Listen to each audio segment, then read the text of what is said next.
Hello and welcome to all of you. आज हम लोग क्लास 8th साइंस के चैप्टर 5 का अगला वीडियो पढ़ने वाले हैं। तो इसके पहले वीडियो में हमने क्या देखा था कि जो कोयला है वो कैसे बना हुआ था। हमने ये सब पढ़ लिया था। स्टोरी ऑफ कोल यानी जो कोयले की कहानी है वो क्या है, यानी 300 मिलियन साल पहले। 300 मिलियन साल का मतलब यानी 3000 लाख साल पहले। तो इतने साल पहले ये जो है क्या हुआ था, ये पृथ्वी पर कुछ हलचल या प्रोसेस हुआ जिसके कारण जो वन थे, पेड़ पौधे थे, ये किसी तरीके से ज़मीन के नीचे दब गए। और ज़मीन के नीचे दब जाने के कारण क्या हुआ कि इनके ऊपर बहुत तेज़ी से प्रेशर पड़ा। और प्रेशर पड़ने के कारण चूँकि ये हरे पौधे थे तो अंदर इनका टेम्परेचर बहुत तेज़ी से ग्रो किया। और जो पेड़ पौधे थे वो सिकुड़ करके क्या बन गए, कोयले में कन्वर्ट हो गए। तो इस तरीके से कोयले का फॉर्मेशन हुआ जो आपको बताया जा चुका है, ये आपने रीड किया है। और कोयले को हम फॉसिल फ्यूल क्यों कहते हैं, क्योंकि कोयला जो है डेड जो रिमाइंस होते हैं प्लांट एंड एनिमल के, उससे बना हुआ है, इसलिए इसको हम फॉसिल फ्यूल्स कहते हैं। फॉसिल का मतलब होता है जीवाश्म, फॉसिल का मतलब क्या होता है, जीवाश्म। तो इसको हम जीवाश्म ईंधन भी कहते हैं। और यहाँ पे देखिए कोल माइन आपको यहाँ पे दिखाई गई है, कोयले की एक खान है। तो कोयला जहाँ पे दबा हुआ था जिस मिट्टी के अंदर, उस मिट्टी के अंदर, उस चट्टान के अंदर आज भी कोयला हमको मिलता है। तो जैसे झारखंड हमारे देश में है या छत्तीसगढ़ वगैरह, इन सब में जो है बहुत ज़्यादा मात्रा में कोयला हमको मिलता है। तो वहाँ से कोयले को हम यहाँ पे निकाल पाते हैं। आगे देखिए, जो कोयला है जब इसको हम आग में जलाते हैं तो ये कार्बन डाइऑक्साइड बनाता है और बहुत आसानी से जलता है, बर्न करता है। और इसके बाद में जो कोयला होता है इसको प्रोसेस करके हम क्या बनाते हैं, कोक बनाते हैं। कोल एंड तार कोल गैस ये सब हम बनाते हैं। तो यहाँ पे सबसे पहले हम किसके बारे में पढ़ेंगे, कोक के विषय में पढ़ेंगे। किसके बारे में पढ़ेंगे, कोक। तो कोक क्या होता है, ये आप देखिए, ये जो कोयला आप देख रहे हैं ये कोल तार, ये तो लिक्विड है। ये क्या है, ये लिक्विड है, बिल्कुल डामर जिसे हम कह सकते हैं इस तरीके से। तो ध्यान से देखिएगा, जो कोक होता है ये क्या होता है, जो आपने कोयला अभी देखा हुआ कोयला, ये कोयला यहाँ पे आप थोड़ा सा देख लीजिएगा, ऊपर यहाँ पे बना हुआ है। तो ये जो कोयला आप यहाँ पे देख रहे हैं, ये कोयला जो होता है इसको हम क्या करते हैं, इसको किसी एक बंद भट्टी में, यानी जहाँ पे हवा ना जा सके, इस तरीके से बंद करें कि इसमें हवा ना जा सके। और इसमें कोयले को हम रख देते हैं और इसको 600 डिग्री सेल्सियस तक गर्म करते हैं। कितने डिग्री सेल्सियस तक, इसको हम 600 डिग्री सेल्सियस तक गर्म करते हैं। जो कोयला आपका है इसी कोयले को गर्म करते हैं। तो इस कोयले में कुछ ऐसे पदार्थ होते हैं जो गर्म करने पर उड़ जाते हैं, गैस बन करके गर्म करने पर क्या होते हैं, उड़ जाते हैं। तो यहाँ पे कुछ पदार्थ जो हैं गैस बन के उड़ जाते हैं। और ये कोयला चूँकि ज़्यादा भारी होता है तो इसके बाद में जो कुछ पदार्थ इसमें से उड़ जाते हैं बाहर, तो यहाँ पे कुछ एक ऐसा पदार्थ बचता है जो इतना कोयले के जितना भारी नहीं होता है और ये थोड़ा सा हल्का होता है। इसमें ये पोरस होता है, यानी इसमें छिद्र होते हैं, छोटे छोटे इसमें क्या होते हैं, छिद्र होते हैं, और हल्का होता है और ये बहुत तेज़ी से आग में जलता है। तो ये जो नया पदार्थ आपका बन जाता है कोयले को गर्म करने पर, इसको हम क्या कहते हैं, कोक कहते हैं। क्या कहते हैं, इसको कोक कहते हैं। तो उसी कोक के विषय में यहाँ पे हम पढ़ेंगे। तो देखिए, कोयले के जो कुछ प्रोडक्ट्स होते हैं, बाई प्रोडक्ट्स होते हैं, यानी कोयले से हम क्या कुछ बना सकते हैं। इसमें देखिए आपका सबसे पहले कोक दिया है। तो यहाँ देखिए, it is a tough porous and black substance. ये क्या है, टफ मीन्स होता है बहुत ज़्यादा कठोर, पोरस मतलब छिद्रयुक्त या हल्का, and black substance, black means होता है काला पदार्थ होता है। It is an almost pure form of carbon. तो ये लगभग कार्बन का प्योर फॉर्म होता है। यानी ये जो कोयला है, जो ऊपर हमने कोयला देखा है, उसमें बहुत सारे कुछ सल्फ़र वगैरह इस तरीके के तमाम सारे मटेरियल इसमें होते हैं। लेकिन जो कोक होता है इसमें सबसे ज़्यादा मात्रा में कार्बन होता है और इसमें कुछ हाइड्रोकार्बन्स भी होते हैं। आगे देखिए, Coke is used in the manufacture of steel and in the extraction of many metals. तो बहुत सारे मेटल के एक्सट्रैक्शन में और स्टील इंडस्ट्री में इस कोक का यूज होता है। तो कोक क्या होता है आपको पता चल गया। आगे इसमें हम रीड करते हैं कोल तार। तो कोल तार क्या है, इसको भी हम यहाँ पे रीड कर लेते हैं। ध्यान दीजिए, it is black thick liquid. यह जो है काला और गाढ़ा द्रव होता है, थिक लिक्विड होता है। विथ एन अनप्लेजेंट स्मेल, ये एक दुर्गंध युक्त जो है पदार्थ होता है। It is a mixture of, ये क्या होता है, मिक्सचर होता है अबाउट 200 सब्सटेंसेज। ये जो आपका कोल तार होता है लगभग 200 पदार्थों का क्या होता है, मिश्रण होता है। Products obtain from coal tar are used as starting materials for manufacturing various substances used in everyday life in industry. तो इससे जो निकलने वाले पदार्थ हैं, इससे बहुत सारे हमारे मैन्युफैक्चर करने के लिए, जो हमारे दैनिक जीवन में उपयोगी बहुत सारे पदार्थों सामानों का यूज करने के लिए इसका हम जो है उपयोग करते हैं। तो यहाँ पे देखिए, लाइक सिंथेटिक डाइज, जो सिंथेटिक डाइज होते हैं, यानी सिंथेटिक मतलब होता है सृजित या जो मनुष्य द्वारा बनाए गए डाई होते हैं। डाई का मतलब रंजक, रंगने वाले पदार्थ।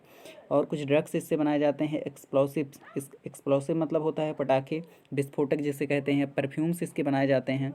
क्या बनाए जाते हैं? परफ्यूम्स। आप एक बात ध्यान दीजिए कि जो कोल तार होता है वो कितना ज़्यादा दुर्गंधयुक्त होता है, लेकिन इसी से हम परफ्यूम बनाते हैं। परफ्यूम का मतलब जो महकने वाला, इत्र जिसे कहते हैं, ये भी हम बनाते हैं। आगे देखिए, जो प्लास्टिक बनता है इसी से, किससे बनता है? कोल तार से प्लास्टिक बनता है, इससे हम पेंट्स भी बनाते हैं। आगे देखिए, फोटोग्राफिक मटेरियल्स इससे हम बनाते हैं। फोटोग्राफिक मटेरियल जैसे नेगेटिव वगैरह पहले बनते थे तो उसको इससे बनाया जा सकता है। आगे यहाँ पे देख लीजिएगा फोटोग्राफी मटेरियल्स। आगे देखिए, रूफिंग मटेरियल्स यानी छत बनाने के जितने मटेरियल होते हैं ये सब एट्सेट्रा इसको बनाए जाते हैं। आगे देखिए, इंटरेस्टिंगली देखिए यहाँ पे naphthalene balls used to repel moths and other insects are also obtained from coal tar। तो यहाँ देखिए, नेफ्थलीन जो है एक पदार्थ होता है, ये इसकी बॉल हम बनाते हैं जिनको कीट पतंगों को, कीड़े, मोथ मतलब कीड़े होते हैं आप जानते हैं, और इंसेक्ट्स भी कीड़े होते हैं, तो इनको जो है पकड़ने के लिए, इनको जो है इनके रिमूवल के लिए जो है इसका यूज किया जाता है। जो इनको हटाने के लिए, इनको भगाने के लिए इसका जो है यूज किया जाता है। किसका यूज होता है? नेफ्थलीन। जो नेफ्थलीन बाल्स होते हैं, नेफ्थलीन पदार्थ होता है, इसकी गोलियां बनाने के लिए भी इसका जो हम यूज करते हैं, गोले बनाने के लिए। आगे देखिए, इसमें दिया गया है दीज डेज बिटुमिनस। देखिए यहाँ पे bitumen a petroleum product is used in place of coal tar for मेटेलिंग the roads. तो यहाँ पे देखिए, बिटुमन जो होता है इसका यूज किया जाता है कोल तार की जगह पर। किसके लिए? देखिए यहाँ पे मेटेलिंग, जो रोड बनते हैं, रोड में आप डामर देखे होंगे ना, तो ये जो है इन्हीं सारी चीज़ों का, इन्हीं सारी प्रोडक्ट्स का एक हिस्सा होता है, वो भी डामर जिसे हम कहते हैं। तो इसके जगह देखिए बिटुमन का यूज होता है। आज के समय में जो बिटुमन है इसका यूज होता है, बिटुमन। आगे देखिए, इसमें कोल गैस क्या होता है? यहाँ पे देखिए, coal gas is obtained during the processing coal to get coke.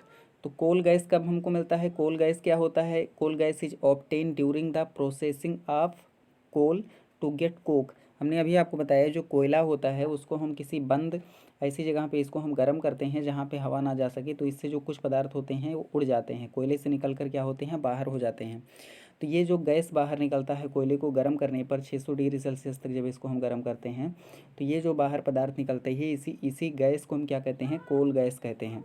तो यानी जो कोल गैस होता है उसको हम कहाँ से प्राप्त करते हैं? जब हम प्रोसेसिंग कर रहे थे कोयले को, क्या बनाने के लिए? कोक बनाने के लिए, तब जो है कोल गैस हमको मिलता है। इट इज़ यूज्ड, तो ये कहाँ पे यूज किया जाता है? किसके लिए यूज होता है? As fuel in many industries. तो इसको हम फ्यूल की तरह बहुत सारे इंडस्ट्रीज में यूज करते हैं। Situated near the coal processing plants, जो कोल प्रोसेसिंग प्लांट्स होते हैं उनके आसपास हम कोल गैस का यूज करते हैं। अब यहाँ पे देखिए, जो है यहाँ पे एक बॉक्स में कुछ एक्स्ट्रा नॉलेज है, इसको हम रीड कर लेते हैं। Coal gas was used for street lighting for the first time in London 1810 and New York around 1820। तो देखिए, जो कोल गैस है इसका स्ट्रीट लाइटिंग, आज के टाइम में हम देखते हैं स्ट्रीट लाइटिंग के लिए हम जो है पिलर्स में जो है लाइट्स लगी होती हैं, लेकिन सबसे पहले इसका यूज 1810 में लंदन में कहाँ पे हुआ था? स्ट्रीट लाइटिंग के लिए। इसके बाद न्यूयॉर्क में आपका जो है 1820 में इसका यूज हुआ था। न्यूयॉर्क जो है अमेरिका का एक शहर है, राजधानी एक शहर है, बहुत नामी शहर है, आप जानते होंगे। आगे देखिए, nowadays it is used as a source of heat rather than light. तो ये आज के समय में जो है इसको लाइट का सोर्स ना करके बल्कि इसको हीट के सोर्स में हम इसका यूज करते हैं। लेकिन तो ये इंटरेस्टिंग है कि जो कोल गैस होता था इसको जो है लंदन में स्ट्रीट लाइट्स के लिए यूज किया गया था, न्यूयॉर्क में भी स्ट्रीट लाइट के लिए यूज किया गया था, लेकिन यहाँ 1810 में या 1820 में 10 साल बाद। लेकिन आज के समय में ये लाइट का सोर्स ना हो कि हीट का ज़्यादा सोर्स आपको माना जाता है ये। तो इसको हम थोड़ा सा आगे यहाँ पे देखेंगे। पेट्रोलियम की बात यहाँ पे की जा रही है, तो पेट्रोलियम क्या होते हैं, ध्यान से देखिएगा। पेट्रोलियम भी एक फॉसिल फ्यूल होते हैं। पेट्रोलियम भी क्या होते हैं? ये भी फॉसिल फ्यूल होते हैं। इनका भी निर्माण कोयला जैसे बना, ठीक ऐसे ही इनका भी निर्माण हुआ था। तो इसको हम रीड करते हैं क्या कुछ इसमें किस तरीके से इनका निर्माण हुआ। You know that petrol is used as a fuel in light automobiles such as motorcycles, scooters and cars. आप जानते हैं कि जो ऑटोमोबाइल्स होते हैं जैसे मोटरसाइकिल हो गए, स्कूटर, कार में हम पेट्रोल का यूज करते हैं। आगे देखिए, heavy motor vehicles like trucks and tractors run on diesels. तो जो हेवी मोटर व्हीकल्स होते हैं, जो भारी मोटर वाहन होते हैं, वो किससे? डीजल से चलते हैं। जैसे ट्रक हो गए, ये सब ट्रैक्टर हो गए, किससे चलते हैं? डीजल से चलते हैं। Petrol and diesel are obtained from a natural resource called petroleum. तो जो पेट्रोल और डीजल होते हैं जिनसे गाड़ियाँ चलती हैं, इनको हम एक नेचुरल रिसोर्स से किससे निकालते हैं? पेट्रोलियम से निकालते हैं। जैसे नेचुरल रिसोर्स में आप बहुत सारी चीज़ें, जैसे पानी होता है नेचुरल रिसोर्स है, या मिट्टी पत्थर हैं, ये सभी नेचुरल रिसोर्स होते हैं, कोयला भी एक नेचुरल रिसोर्स है। तो इसी तरीके से पेट्रोलियम एक नेचुरल रिसोर्स है, जिससे हम क्या निकालते हैं, पेट्रोल बनाते हैं, इससे हम डीजल बनाते हैं, इससे हम केरोसिन ऑयल बनाते हैं। तो ये सारी चीज़ें इससे हम बनाते हैं। आगे इसको रीड करते हैं। The word petroleum is derived from Petra. जो पेट्रोलियम वर्ड है इसको हम कहाँ से डेराइव किए हैं, कहाँ से इसको निकाला गया है। डेराइव का मतलब निकालना, कहाँ से निकला हुआ है, तो ये पेट्रा से निकला है। पेट्रा का मतलब होता है चट्टान, एंड ओलियम का मतलब होता है आयल, यानी चट्टान का तेल। तो पेट्रोलियम जो शब्द है वो कहाँ से बना है, पेट्रा एंड ओलियम। तो पेट्रा का मतलब होता है चट्टान, एंड ओलियम का मतलब ऑयल, यानी चट्टान का तेल। तो पेट्रोलियम का शाब्दिक अर्थ क्या हो गया, चट्टान का तेल। आगे देखिए, as it is mined from between the rocks under earth as shown in figure 5.4। तो इसको जो चट्टान होते हैं उनके बीच से इनको जो है निकाला जाता है, तो इसलिए ये यहाँ पे इस तरीके से ये दिया गया है। अब यहाँ पे थोड़ा सा हम आगे अगर रीड करें तो यहाँ पे आप देख रहे हैं, do you know how petroleum is formed. तो क्या आपको पता है कि पेट्रोलियम किस तरीके से बना, किस तरीके से फॉर्म्ड हुआ। तो आगे इसमें रीड करते हैं, petroleum was formed from organisms living on the sea, in the sea. तो जो पेट्रोलियम बना वो समुद्र में रहने वाले जीवों से मिलकर बना। जैसे कि अभी हमने आपको बताया कि जो कोयला होता है वो भी लिविंग ऑर्गेनिज्म के द्वारा बना, जो ज़मीन पे कभी रहते थे वो मिट्टी के नीचे दब गए, और हाई प्रेशर एंड टेम्परेचर के द्वारा वो धीरे धीरे लाखों वर्षों में, यानी अरबों वर्षों के बाद में कोयले में कन्वर्ट हो गए। तो उसी तरीके से जो आपका पेट्रोलियम है, ये लिविंग ऑर्गेनिज्म जो समुद्र में रहने वाले हैं उनसे इसको ये बने हुए हैं। एज दीज ऑर्गेनिज्म डेड, जैसे जैसे ऑर्गेनिज्म क्या हुए, डेड किए, their bodies settled at the bottom. तो इनके जो शरीर थे धीरे धीरे बॉटम पे सेटल कर गए, समुद्र की बॉटम पर, समुद्र की तलहटे में बैठ गए। Sea and got covered with layers of sand and clay. तो ये धीरे धीरे जो बालू की परतें थी और जो मिट्टी की परतें थे, इससे क्या हो गए, दब गए ओवर मिलियंस ऑफ ईयर्स। तो यहाँ पे देखिए, मिलियन का मतलब होता है लाखों साल।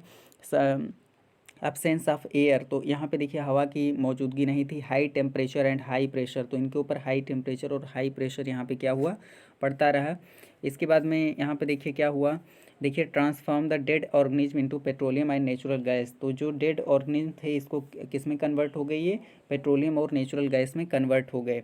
आगे इसमें देखिए फिगर 5.4 को यहाँ पे देखने के लिए कहा जा रहा है, तो इसको हम पहले यहाँ पे देख लेते हैं इसमें क्या कुछ दिया गया है। तो ये देखिए फिगर 5.4 में क्या दिया है, यहाँ पे ध्यान से देखिएगा, पेट्रोलियम एंड नेचुरल गैस। तो यहाँ देखिए रिजर्वॉयर रॉक, यहाँ पे हौज इसको रॉक कहते हैं, जो जिसमें जो है एक चट्टान होती है, और इसके नीचे आप देख रहे हैं यहाँ पे ये चट्टान है, उसके बाद यहाँ पे पानी है, और उसके बाद में यहाँ पे देखिए नीचे पानी है। एक बार इसको फिर से देख लीजिएगा, ये देखिए यहाँ तक पानी है, इधर भी ये पानी है, और देखिए यहाँ से यहाँ तक ये जो आपका ये लेयर बना है, इसमें ये क्या है, तेल है, इसके ऊपर क्या है, गैस है, और फिर इधर जो है मिट्टी वगैरह की परत यहाँ पे है। आगे देखिए प्रीवियस स्टॉक, तो ये जो ऊपर की एक चट्टान है, फिर यहाँ पे जो कुएँ होते हैं, तो इन कुओं से हम यहाँ पे ड्रिलिंग करते हैं, और उसके बाद इसके जो ऑयल होता है इसको हम यहाँ पे निकालते हैं। पेट्रोलियम, ये जो ऑयल है ये पेट्रोलियम है, इसको निकालते हैं, और इसके पेट्रोलियम के ऊपर यहाँ पे गैस होता है, तो इसको यहाँ से हम निकाल लेते हैं। तो ध्यान से देखिएगा, ये रिजर्वॉयर जो रॉक है, इस चट्टान के ऊपर क्या होता है, इसके ऊपर पानी रहता है, और पानी के ऊपर यहाँ पे तेल होता है, और तेल के ऊपर गैस होता है, और इसमें हम कुआँ खोद करके, कुआँ बना के ऑयल टैंक्स के निकाल कर, इस यहाँ पे जो ये तेल होता है, ये कच्चा तेल, इसको क्रूड ऑयल बोलते हैं, इसको यहाँ पे निकाला जाता है।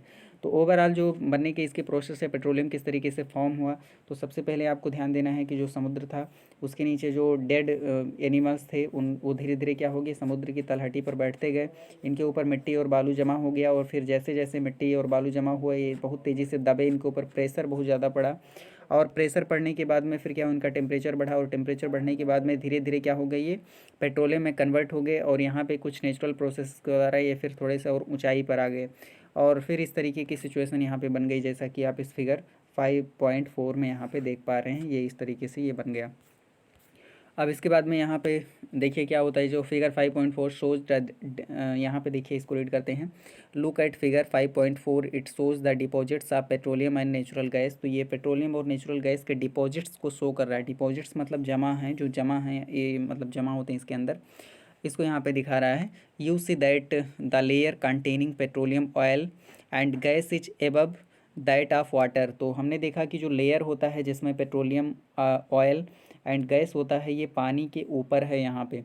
Y is it so. तो ये ऐसा क्यों है? तो ऐसा इसलिए है क्योंकि जो पानी होता है वो थोड़ा सा भारी है, लेकिन पेट्रोलियम कुछ हल्का होता है, और इससे भी हल्का क्या होता है? गैस होता है। इसलिए सबसे ऊपर गैस, उसके बाद पेट्रोलियम ऑयल, और सबसे नीचे इसके क्या होता है? पानी होता है। अब यहाँ पे देखिए, recall that oil and gas are lighter than water and do not mix with it. तो यहाँ पे आपको याद होगा कि जो पेट्रोलियम होता है ये पानी से हल्का होता है, और ये पानी के साथ मिक्स भी नहीं करता है। इस कारण से ये स्थिति यहाँ पे बनती है। ऐसी स्थिति जैसे कि यहाँ पे देख रहे हैं, सबसे नीचे क्या होता है? पानी, इसके बाद फिर क्या होता है? ऑयल होता है, और सबसे ऊपर क्या है? गैस होता है। उसके बाद एक कवरिंग होती है, जो कुछ इसके ऊपर कवर रहते हैं। तो जब किसी हम पाइप डाल के यहाँ पे कुआं खोद कर जब इसको हम गैस को निकालते हैं या इसके ऑयल को निकालते हैं, तो इस तरीके से यहाँ पे इसको हम ऑब्टेन कर पाते हैं, क्रूड ऑयल को। आगे यहाँ पे देखिए, कुछ इसमें दिया गया है।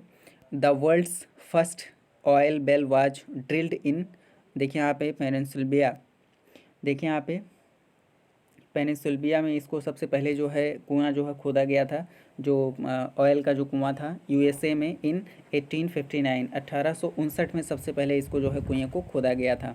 आगे देखिए, 8 ईयर्स लेटर इन 1867, 8 साल के बाद में 1867 में ऑयल वाज, देखिए यहाँ पे स्टक एट मक्योम इन असम। तो यहाँ पे देखिए जो यहाँ पे देखिए असम में, हमारे यहाँ पे देश में, जैसे अपने देश में तेल कहाँ पे मिलता है? देखिए यहाँ पे मैकाओम में जो है, असम में यहाँ पे जो है स्टक किया गया था, इसको निकाला गया था इन इंडिया। ध्यान दीजिएगा, in India oil is found in Assam, Gujarat, Mumbai high. तो ये देखिए हमारे देश में कहाँ पे पाया जाता है पेट्रोलियम? सबसे पहले आपका आता है असम है, उसके बाद में क्या आता है? गुजरात है, इसके बाद मुंबई हाई एक जगह है, वहाँ पे मिलता है। And in the river basins of Godavari and Krishna, और गोदावरी और कृष्णा के रिवर बेसिन्स में जो घाटियाँ हैं, नदी घाटियाँ हैं, वहाँ पे भी ये मिलता है। तो ये आपको ध्यान देना है कि सबसे पहले जो कुआं जो है खुदा गया था कहाँ पे? यूएसए में 1859 में, और उसके ठीक 10 साल बाद जो है असम में, असम में जो है हम तेल को जो है यहाँ पे प्राप्त किए थे 1867 में। तो ये आपको यहाँ पे ध्यान देना है, इसको आपको लर्न करके याद रखना है। आगे देखिए, रिफाइनिंग ऑफ पेट्रोलियम। तो जो पेट्रोलियम हम यहाँ पे निकालते हैं बेल से, ये पूरी तरीके से शुद्ध नहीं होता है, ये अशुद्ध रूप में होता है, इसको हम क्रूड ऑयल कहते हैं। और उसके बाद में ये जो क्रूड ऑयल होता है, इसको हम शुद्ध करते हैं, इसका शोधन करते हैं, इसकी रिफाइनिंग की जाती है। उसके बाद डिफरेंट डिफरेंट पेट्रोलियम प्रोडक्ट्स को हम निकालते हैं, जैसे कि डीजल, पेट्रोल या केरोसिन हो गया, या इसमें जो कुछ चीज़ें हैं इनको निकालने के लिए तमाम सारे प्रोसेस होते हैं। तो इसको हम नेक्स्ट वीडियो में पढ़ेंगे, और इस वीडियो को यहाँ पे एंड करते हैं। Thanks for watching.